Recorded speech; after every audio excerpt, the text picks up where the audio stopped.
বাংলাদেশে থেকে বাংলাদেশে ভারতের গোলামি আমরা মেনে নেব না।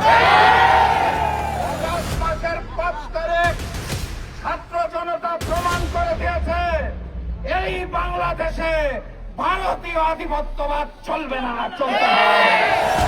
নরেন্দ্র মোদী আর হিন্দুস্তানের সাথে বন্ধুত্ব করতে চাইছেন, সেই বড় দলকে বলতে চাই নতুন জালেম হবেন না।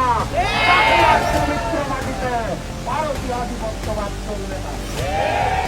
আপনারা নাকি 71-এ আমাদের সহযোগিতা করেছেন, আমরাও মুক্তিকামী 7 সিস্টারকে সহযোগিতা করতে।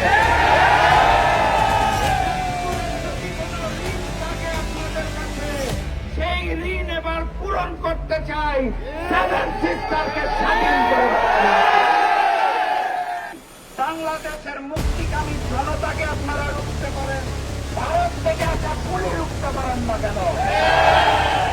আপনাদের কাছে তথ্য থাকার পরেও আপনারা যদি হিন্দুস্তানি গোলামি করার জন্য প্রস্তুত থাকেন, তাহলে আপনাদের বিরুদ্ধে আরো একটি অভ্যুত্থান হবে ইনশাআল্লাহ। নারায়ে তাকবীর, নারায়ে তাকবীর, দিল্লি না ঢাকা, দিল্লি না ঢাকা, গোলামি না আজাদি, গোলামি না আজাদি, ইনকিলাব, ইনকিলাব।